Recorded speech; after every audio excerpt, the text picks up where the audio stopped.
Today we are going to be modeling the addition of fractions. This comes from Remote Learning Week 2, Lesson 1 in Math.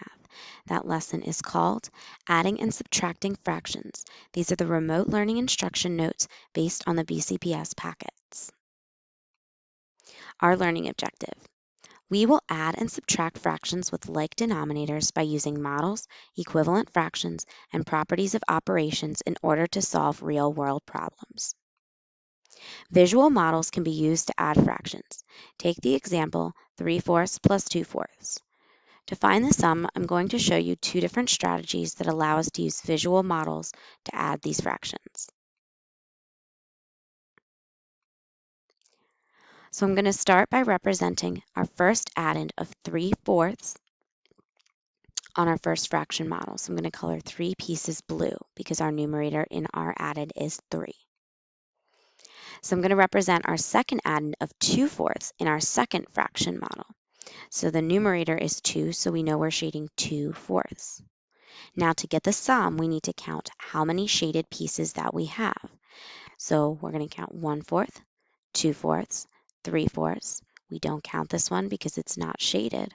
4/4, 5/4. So 5/4 are shaded. So 3/4 plus 2/4 equals 5/4. Now there's another strategy that we can use to solve this problem using a visual model. I'm still going to represent our first addend of 3/4 on our first fraction model. Now, instead of going right to the next model, I want to fill my entire model here first so that I can have a mixed number. So if I fill in this, I fill it in with 1/4. So if I have a total of 2/4 and I just use 1/4, I need one more fourth. So it's going to still have 3 blue and 2 green. It's just going to look a little different. So now for our answer, if we counted them, we still have 1, 2, 3, 4, 5 fourths. We can also write it as a mixed number. We have 1 whole and 1/4. So that would be written as 1 and 1/4.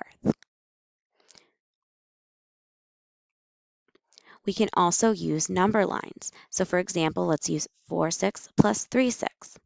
So here we have our number line, and I'm going to split it up in at 0, 1, and 2. And since our numerators are 6, we know we need 6 jumps in between 0 and 1 and 2. And then we'll just label our number line. Our 0 would be 0, 6, 1, 6, 2, 6, 3, 6, 4, 6, 5, 6, 1, or 6, 6, 7, 6, 8, 6, 9, 6, 10, 6, 11, 6, 2, or 12, 6. So now we're going to represent 4/6 by making 4 blue jumps. So we start at 0 and we go 1, 2, 3, 4. That stops us at 4/6. So we did our blue jumps, our first addend. Now we need to add 3 more. So these are going to represent our second addend of 3/6. So 1, 2, 3. So we landed after our 4/6 plus our 3/6, we landed at 7/6. So our answer would be 7/6. Now notice this pattern. When we add with like denominators, we add our numerators. 4 plus 3 is 7, but we keep our denominator the same. So 4 plus 3 equals 7, and then 6 and 6, we know that it stays the same, so it's 7/6. You can also look at this as a mixed number. We got 1 whole. We got all the way to 1 whole.